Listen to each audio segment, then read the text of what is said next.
زندگی تلخ ہے مگر پھر بھی، زندگی تلخ ہے مگر پھر بھی ہم نے جاری رکھا سفر، پھر بھی ہم نے رسول کریم۔ اما بعد فاعوذ باللہ من الشیطان الرجیم، بسم اللہ الرحمن الرحیم۔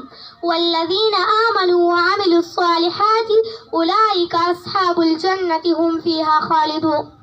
صدق اللہ العلی العظیم۔ زندگی تلخ ہے مگر پھر بھی، زندگی تلخ ہے مگر پھر بھی ہم نے جاری رکھا سفر، پھر بھی ہم نے جاری رکھا سفر، پھر بھی مشکلیں تو زمانے بھر کی ہے، زندگی سے نہیں مفر، پھر بھی۔ محترم سامعین اور میرے اساتذہ اکرام، السلام علیکم۔ صدر فیض، ترجمان و حاضرین عالیشان، معاشرہ انسانوں کا ایک ایسا گروہ ہے کہ اس طرح زندگی بسر کرے کہ اس کے افراد میں گہرا تعلق پیدا ہو جائے، سب ایک دوسرے کے لیے ہمدردی، غم گساری، اخوت، محبت بلکہ احسان اور قربانی کا مظاہرہ کرے۔ سماج میں جہاں جہاں اچھائیاں پنپتی ہے وہاں برائیاں بھی جنم لیتی ہے۔ اگر کسی سماج میں اچھائیاں ہو تو وہ معاشرہ مثالی ہوتا ہے۔ خنجر چلے کسی پر تڑپتے ہم امیر، خنجر چلے کسی پر تڑپتے ہم امیر، سارے جہاں کا درد ہمارے جگر میں ہے۔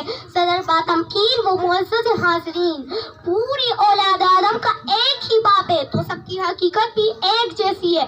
کوئی گورا، کالا، چھوٹا، بڑا، شاہ، گدھا، عربی و عجمی نہیں ہے۔ ہاں، امتیاز صرف تقویٰ سے ہے۔ ارباب فکر و دانش، اس دنیا میں آنے کا مقصد صرف اپنے لیے نہیں جینا بلکہ دوسروں کے کام آنا ہے، ہر طرف سے امن و سکون کا ٹیبل بچانا ہے، معاشرے کی برائیوں کا خاتمہ کر کے اسے امن اور خوشیوں کا گہوارہ بنانا ہے۔ صدر ذی وقار، وطن عزیز کا کوئی ایسا شعبہ نہیں جس میں بحران نہیں، کوئی محکمہ نہیں جس میں کرپشن نہیں، کوئی چیز نہیں جس میں ملاوٹ نہیں۔ ذرا آگے بڑھیے، سوشل میڈیا بے رحمی کی اماج گئے ہیں تو رسالے فحاشی کے پیغمبر، تقریبات رقص و سرود کی نمائش گئے ہیں تو کالجز، یونیورسٹیاں انسانیت اور تہذیب کی قتل گاہ ہے۔ محترم حاضرین، اس معاشرے میں سیاستدان کا دشمن ہے تو استاد کا رقیب ہے۔ کوئی وطن کو لوٹ رہا ہے تو کوئی مذہب کے حوالے سے لپیٹ رہا ہے، کسی کو صوبائی تعصب نے بھی مار کر ڈالا ہے تو کوئی قوم پرستی کی لعنت میں گرفتار ہے۔ محترم حاضرین، یہ کیسی تہذیب ہے، یہ کیسا معاشرہ ہے، یہ کیسا سماج ہے کہ کوئی محب وطن جو ان حالات میں کمر کس لے، سر پر کفن باندھ لے، جان ہتھیلی پر رکھ کر کلمہ حق بیان کرے، صداقت کا پرچم تام لے اور میدان عمل میں کود پڑے۔